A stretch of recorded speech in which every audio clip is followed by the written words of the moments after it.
Awesome. Yo tout le monde, nous voilà dans la deuxième vidéo. Donc cette fois-ci on va un petit peu s'intéresser à au panel de droite, ici. J'espère que les oiseaux sont pas trop dérangeants pour la vidéo. J'habite à la campagne, donc là j'ai la fenêtre ouverte et il y a des oiseaux. Alors je vous avoue que c'est...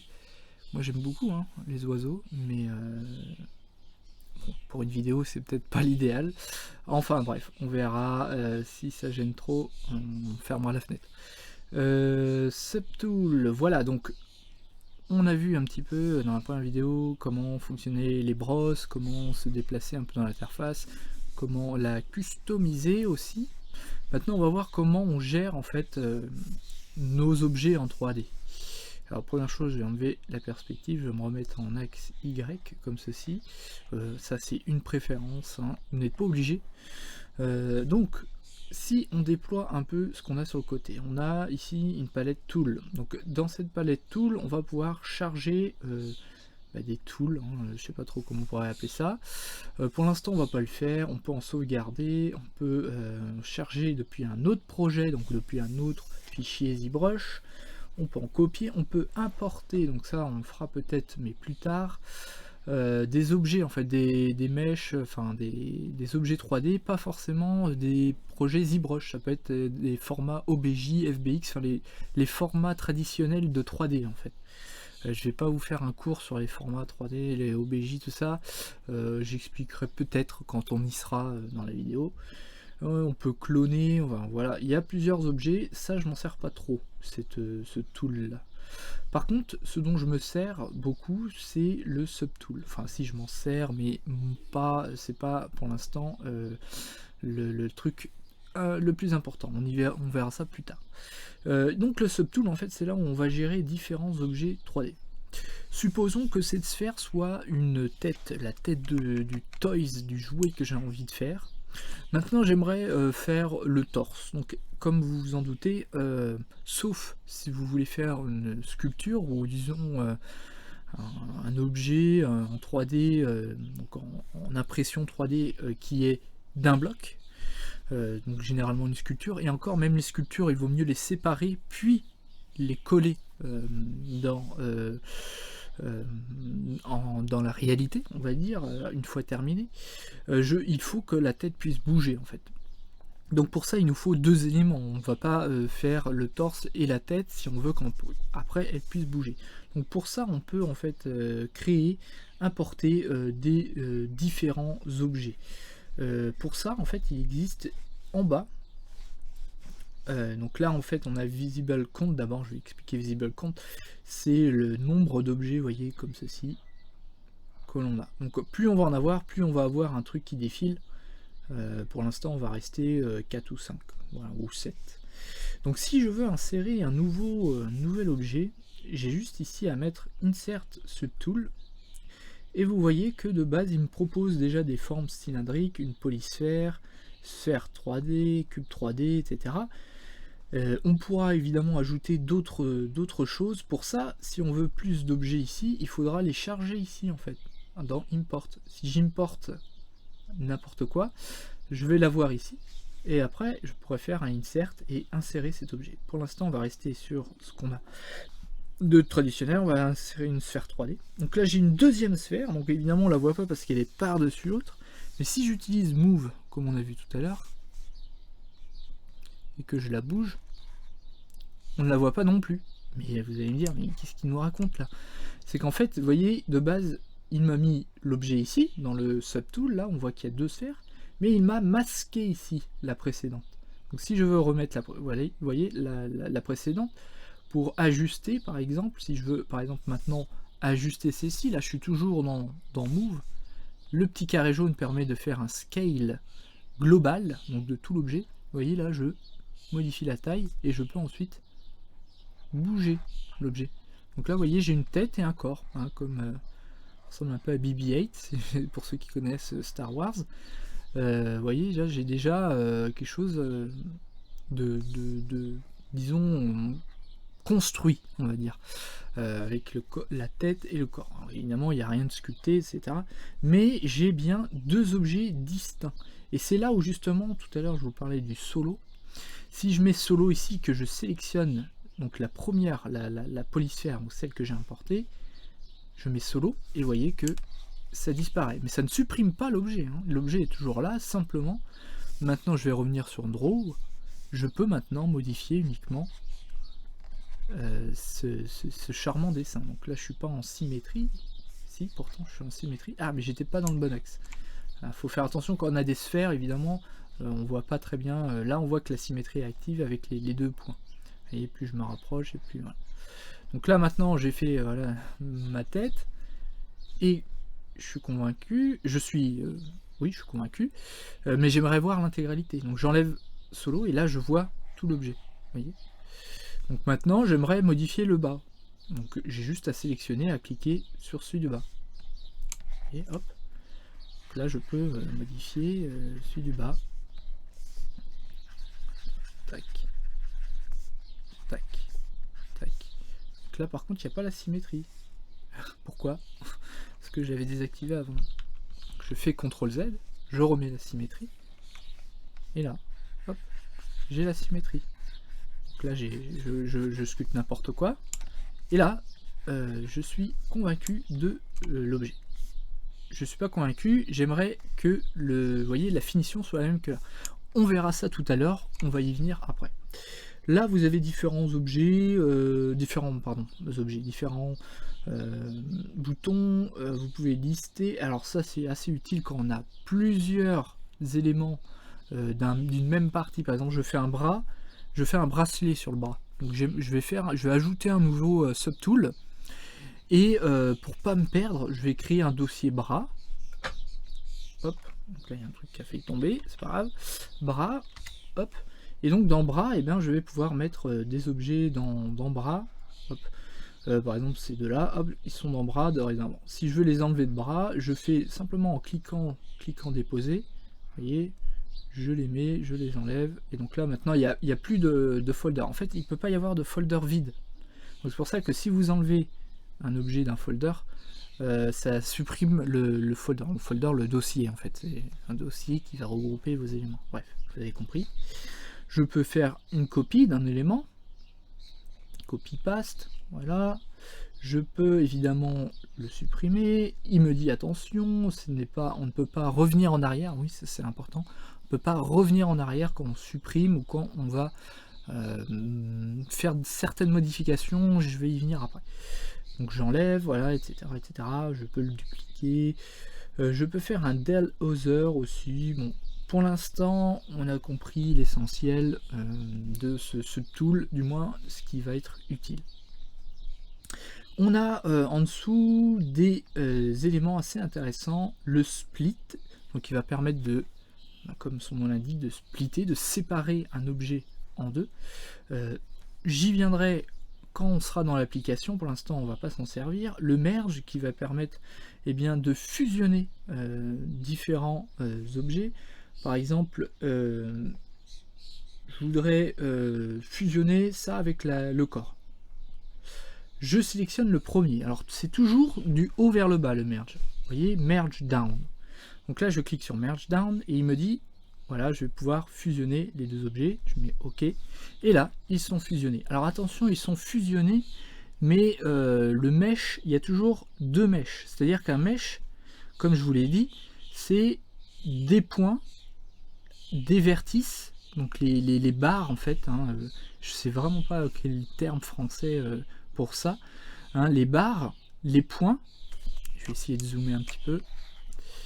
Donc, vous voyez, un point, une barre, un point, une barre, un point, une barre. Donc ça forme un polygone. Ce qu'on appelle le centre. Si on veut juste une face, on appelle ça justement une face. Ce qui forme tout ça, c'est le polygone. Au milieu, la face, qu'on veut sélectionner le carré, en fait la surface, on appelle ça une face. Les edges et les vertices, donc les barres. Et donc tout ça en fait forme une maille. Et cette maille, elle est fermée en fait. C'est-à-dire que hop, je vais mettre là, oups, voyez, faire attention, là j'ai fait un Alt sur l'objet et j'ai fait une suppression. Donc bien vous mettre dans le... C'est pour ça que des fois c'est utile de faire ça, parce qu'en fait il faut cliquer à l'extérieur. Donc là si je mets par exemple transparent, non, on ne verra pas parce que évidemment il y a un objet. On voit, enfin si on pouvait voir, disons, on verrait qu'en fait ça rentre dedans, en fait, ça rentre dans le premier objet, il n'est pas fusionné à ce niveau-là. On va voir ici. Vous voyez ici c'est pas fusionné, ça rentre dans l'objet. Donc ça c'est bien à prendre en compte quand vous fusionnez dans le subtool, ça ne fusionne pas l'objet. On verra ça après la fusion, comment ça marche. Ensuite on a les opérations booléennes. Donc ça nous intéressera plus tard quand on fera les surfaces pour les différentes parties de notre objet, de notre jouet, donc les bras, etc. Donc on verra ça plus tard. On a Remesh, que moi je m'en sers pas trop. Project, je m'en suis encore jamais servi pour vous dire la vérité. Et Extract non plus. Donc je vais pas vous l'expliquer puisque je ne sais moi-même pas à quoi ça sert. Bref. Maintenant, ce qu'on va voir, c'est la géométrie. Donc, on va rentrer un petit peu plus dans le vif du sujet, et notamment la chose la plus importante en géométrie, qui va être le Dynamesh. Alors, qu'est-ce que c'est que le Dynamesh? Là, on voit que j'ai commencé à sculpter ici. Je vais enlever ceci. On voit que c'est assez brouillon. Hein. Donc, je vais continuer, je vais faire un clay build-up. Là, vous voyez, là, je suis convaincu, mais là, j'aimerais faire un petit peu quelque chose en détail. Donc pour ça, en fait, pour faire cette opération-là, il faut augmenter le nombre de maillages, en fait, la densité de notre mèche. Vous voyez qu'ici, c'est très dense, en fait. C'est pour ça que j'ai pu faire cette espèce de bouche assez facilement. C'est parce qu'en fait, il y a beaucoup de polygones, parce que la sphère que j'ai importée avait un maillage plus dense, donc plus de polygones, etc. Donc il faut savoir que ZBrush est un logiciel assez performant qui permet de faire vraiment beaucoup de polygones. Évidemment tout ça va dépendre aussi de votre ordinateur, sachant qu'il n'y a pas besoin d'un ordinateur très performant. Il faut savoir que ZBrush utilise la puissance du CPU et non du GPU, donc le GPU la carte graphique et le CPU c'est le processeur. Donc pour avoir un bon logiciel qui fonctionne bien, il faut avoir un processeur correct, on va dire. Alors ça, je vous invite à aller voir sur les documentations techniques de ZBrush quand vous téléchargez le logiciel, ou enfin quand vous allez l'acheter. C'est un logiciel qui est assez cher malheureusement. Vous verrez la configuration requise, etc. Donc ça gère sur ça. Donc on peut faire quelque chose d'assez élevé, en millions de polygones, hein. On peut vraiment y aller, surtout que là il n'y a pas de texture, donc pour l'instant c'est correct. Donc pour ça, en fait, pour augmenter le maillage, on utilise ici, vous voyez, Dynamesh. Donc le Dynamesh, ça va être vraiment la base aussi de ZBrush, en même temps que les brosses et de tout ce qu'on a vu, le déplacement, tout ça. Le Dynamesh, ça va être aussi la base. Là on voit qu'on a une résolution de 128. Donc de base il est sélectionné là, donc si vous le désélectionnez il n'y a plus de Dynamesh. Donc là je vais resélectionner le Dynamesh, et en resélectionnant justement ce Dynamesh avec une résolution de 128, vous avez vu ce qu'il m'a fait? Il m'a refait un maillage. Donc là si je veux maintenant, vous voyez, c'est plus détaillé parce que j'ai plus de polygones. Donc ça va être aussi la base de la création de 3D, c'est à dire qu'on va démarrer avec quelque chose de grossier qui va nous permettre de vraiment créer des grosses formes, des pectoraux, ce genre de choses taillées dans l'objet. Et puis plus on va commencer à dire je veux plus de détails, là je veux commencer à faire les intersections, enfin les différents les différents détails du corps, on va augmenter le Dynamesh. Donc je peux augmenter ici le Dynamesh, par exemple je mets à, peut-être pas à 400, on va commencer à 300 ou 264, ouais, avec 400. Je fais pour augmenter le Dynamesh, sans avoir à cliquer ici, en fait c'est très simple, c'est comme on a vu tout à l'heure, c'est avec CTRL, comme le masque, et je fais une sélection en dehors ici. Et vous voyez là, le Dynamesh il est énorme, c'est à dire que là vraiment on a beaucoup, vous voyez, c'est beaucoup plus fin.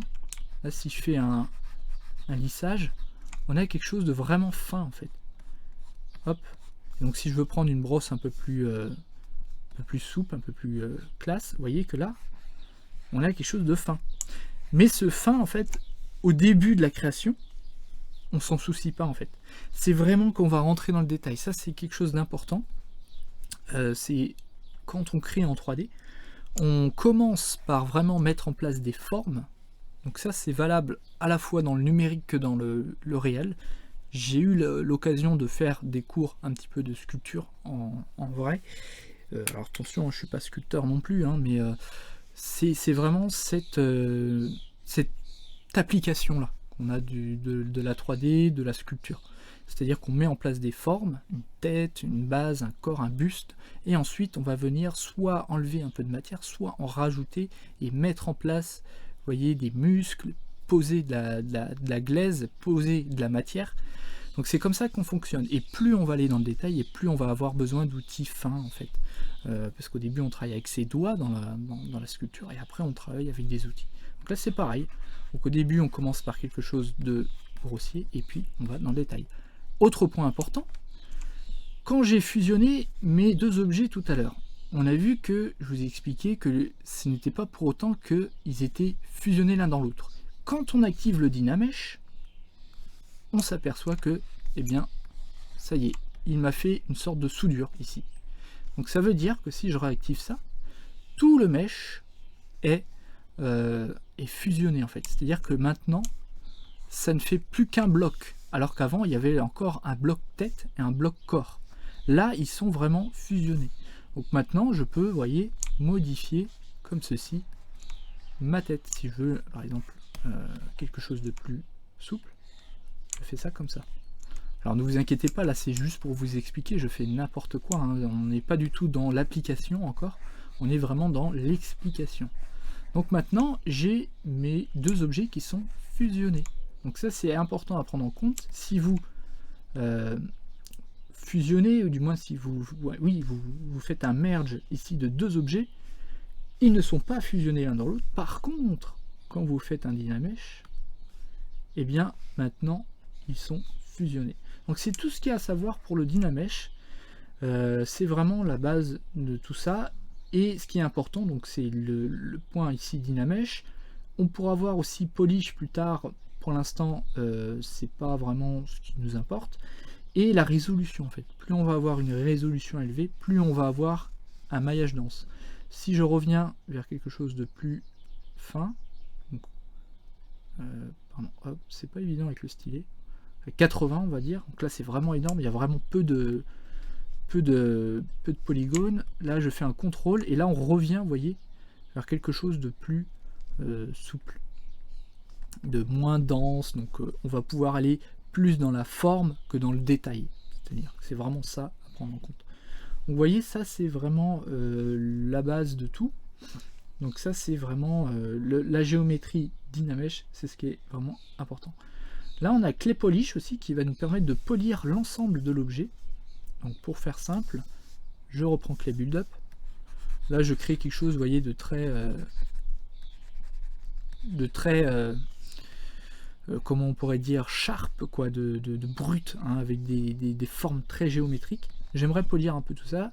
En cliquant sur Clay Polish, vous voyez, ça polie l'ensemble. Alors attention, c'est assez puissant.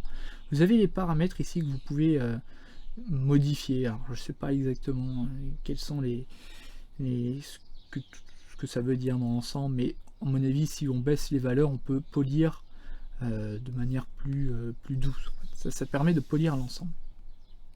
Shadowbox, je ne sais même pas ce que c'est. Crease, alors Crease, ça servira quand on fera du Z-Modeler. Ça permettra en fait de polir certaines surfaces, et mais en gardant des arêtes, en fait. Surtout ça, Crease, c'est les arêtes. Donc, je ne vais pas vous expliquer pour l'instant. Edge Loop, c'est pareil. La subdivision dynamique, c'est pareil, c'est pour Z-Modeler. On verra ça beaucoup plus tard, si on y vient d'ailleurs. C'est même pas sûr qu'on fasse du Z-Modeler dans notre premier projet. Premier projet, on va essayer de rester simple. Une autre chose importante, ça va être la division. La division, en fait, c'est un peu le même principe, enfin, c'est pas tout à fait le même principe que Dynamesh, mais quand il n'y avait pas le Dynamesh, on utilisait la division. C'est-à-dire qu'on a un maillage pauvre, c'est-à-dire avec peu de polygones, Et en divisant, en fait, là je vais cliquer sur diviser. Alors pourquoi je n'ai pas... Ah, il ne me crée pas le... Peut-être en faisant ça. Ah bah oui, je sais pourquoi, pardon. Donc je vais faire un CTRL Z. Donc on revient là. En fait la division ne marche pas avec le Dynamesh. On ne peut pas, ça ne peut pas fonctionner. Donc si je mets division là, normalement, eh bien non, ça ne marche toujours pas. Quand on est sûr au suivi, would you like to create auto yes. Alors je ne sais pas pourquoi. D'habitude ça marche, mais il y a toujours des trucs comme ça qui font que dans... Bon, on va pas s'en servir pour l'instant. D'ailleurs, n'hésitez pas dans les commentaires à me dire pourquoi je ne peux pas faire la division-subdivision. C'est qu'il doit y avoir un paramètre quelque part que j'ai activé. C'est peut-être lié au fait qu'il y a 2 groupes. Alors oui, les groupes, j'ai oublié de vous en parler. On va en parler tout de suite. Je cherche juste dans géométrie. Qu'est-ce qu'il y a encore d'autre? Pour l'instant, ça on s'en sert pas. Des formations. On va aller dans les polygroupes.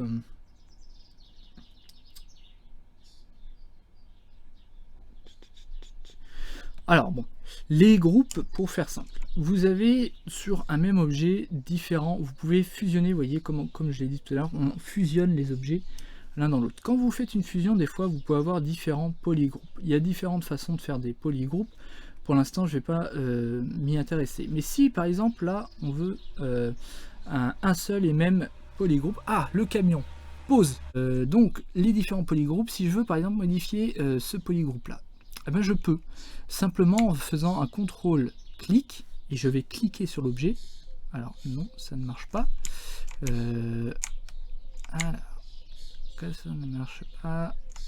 D'habitude, ça fonctionne. Il faut se mettre peut-être en mode... ici, CTRL-clic, non. D'habitude ça marche, hein. Peut-être avec Easy Modeler.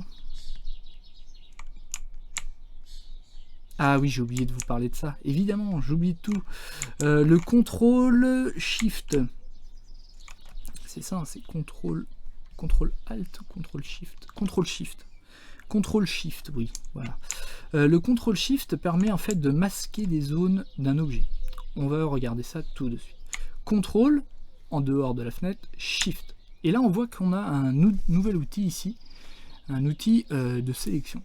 Donc là, si je fais une sélection ici, vous voyez que j'ai un truc qui est vert, comme ceci. Et là, vous voyez que ça n'a sélectionné que... ça m'a masqué en fait. Ça m'a découpé un petit peu l'objet.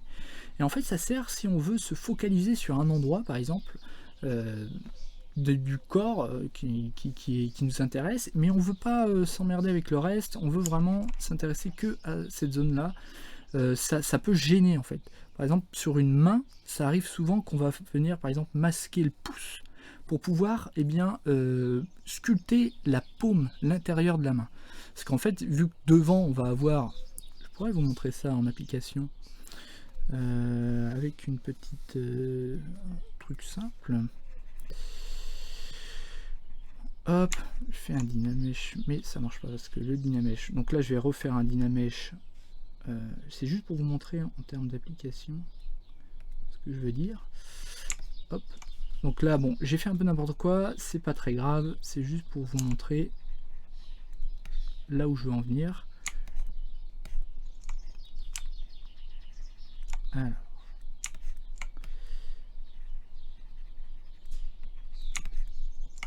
C'est bizarre qu'il ne fasse pas un Dynamesh sur ça. Oui, c'est que j'ai pas activé. J'ai oublié d'activer, évidemment, si j'oublie d'activer. Je crée quelque chose comme ça, Dynamesh. Donc, vous voyez, en fait, à chaque fois que je vais Dynamesher, en fait, il va reconstruire le maillage. Donc là, vous voyez, là, il m'a fait quelque chose d'assez moche. Donc pour ça, on va pincher ici, redynamesher. Voilà, je vais faire un Alt ici pour Smooth. Donc là, c'est encore une fois de l'application relativement simple. Je refais un Dynamesh, vous voyez, il m'a refait le maillage, donc ça c'est important. Donc là, je fais quelque chose de comme ça. Bon, bref, hop. je vais venir mettre ça ici. Vous voyez qu'on a un truc qui est bizarre là. J'aimerais modifier cette partie là, mais vous voyez que j'ai du mal à passer le pinceau là, parce que il y a le pouce qui va bloquer devant. Donc pour ça en fait, c'est à ça que va servir le masquage, qui n'est pas le masque du modèle 3D, mais le masque de sélection. Donc pour ça je refais CTRL SHIFT. Et si je veux par exemple supprimer ça, par exemple je veux enlever ça pour pouvoir modifier ça, eh bien il existe une technique, parce que si je fais juste CTRL SHIFT, en fait, là vous voyez que j'ai sélectionné ça. Mais j'aimerais inverser ça. Donc il y a différentes façons. Donc là si je veux inverser ça, je fais un CTRL là-dedans. Pardon, CTRL, hop, je désélectionne. CTRL SHIFT, donc je refais CTRL SHIFT. Donc là ça a désélectionné l'objet. Et je vais faire un CTRL SHIFT ALT. Donc ça fait beaucoup de paramètres, donc c'est pour ça que j'ai ce petit truc qui clique là tout le temps. C'est vraiment c'est ce petit pavé numérique que j'ai acheté dans le commerce, qui sert normalement pour les jeux vidéo, qui permet vraiment de rebinder toutes les touches que l'on veut. Encore une fois, si vous voulez que je fasse une vidéo sur ça, je pourrais vous expliquer. Donc là j'ai CTRL SHIFT ALT, et si je fais une sélection, vous voyez que le carré cette fois-ci est rouge, et là vous voyez j'ai modifié, j'ai caché en fait cette espèce de partie. Je ne l'ai pas supprimé, je l'ai simplement masqué. Donc là je peux modifier ça si je veux modifier sans me préoccuper de ce qu'il y avait avant. Vous voyez là, ça je peux le faire. Et si je veux revenir à l'état initial, je fais CTRL SHIFT et je clique en dehors de mon objet 3D. CTRL SHIFT. Et donc là vous voyez que j'ai pu modifier ça comme ceci. Là si je fais par exemple, là si je fais un Dynamesh là, donc CTRL, je fais une sélection, vous voyez il a fusionné ça. Donc ça c'est important à prendre en compte dans le Dynamesh, c'est la fusion. Et donc revenons à nos polygroupes. Donc si je veux venir modifier que cette espèce de partie, vous voyez qu'il m'a créé une sorte de polygroupe, et bien je peux avec CTRL SHIFT, en cliquant dessus, masquer tout le reste en fait. Et si je veux inverser la chose, ben, je peux faire toujours CTRL SHIFT en dehors de ça, CTRL SHIFT ici. Alors je sais qu'il y a je sais qu'on peut juste inverser, mais j'ai oublié le raccourci, enfin bref, vous avez compris. Là il m'a créé un deuxième polygroupe, là je sais pas pourquoi, mais je peux aussi venir faire une fusion des polygroupes. Là je suis pas convaincu des polygroupes, donc je vais faire une fusion. Alors petite pause, je vais fermer la fenêtre. Revenons à nos moutons. Donc le polygroupe, on peut modifier ce polygroupe en faisant un CTRL M, ou alors M, je ne sais plus. Oui, revenons à nos moutons. Donc le polygroupe, en fait, c'est avec CTRL W. Vous voyez que je peux sélectionner des polygroupes. Voilà, j'étais en QWERTY, donc ça marchait pas. Donc là, il m'a donc c'est bien CTRL W hein, pour sélectionner les polygroupes. Donc là, je vais faire hop, CTRL ça. Et donc là, il m'a fait un polygroupe comme ceci. En fait, c'est très simple. Si vous voulez créer des polygroupes, vous pouvez faire comme ceci. Je veux un polygroupe de ça, du corps par exemple. Donc là, j'ai un polygroupe ici. Et si je fais CTRL W,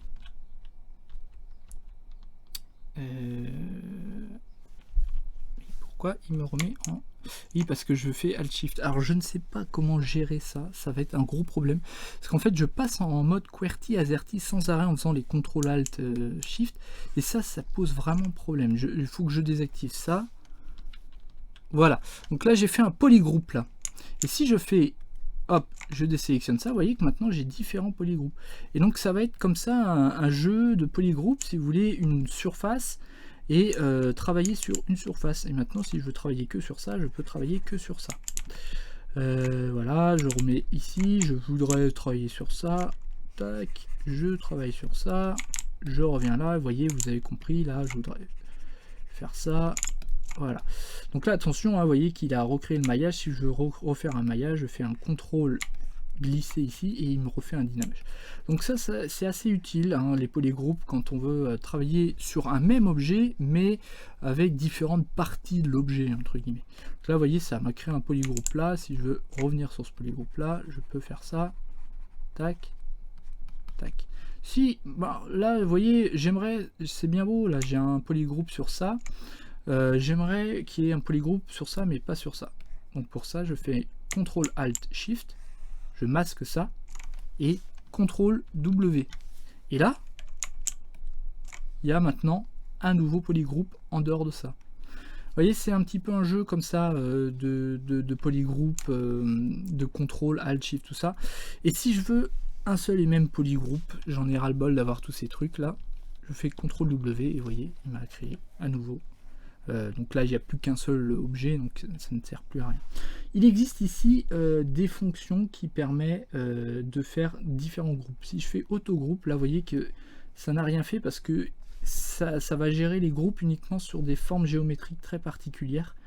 Mais bon, pour l'instant, ça ne marche pas. Si j'essaye regroupe by edge, là, vu que la forme est assez organique, ça ne fonctionne pas non plus. Groupe visible, vous voyez, groupe front, là il m'a fait un groupe uniquement sur ça, de ce côté-là.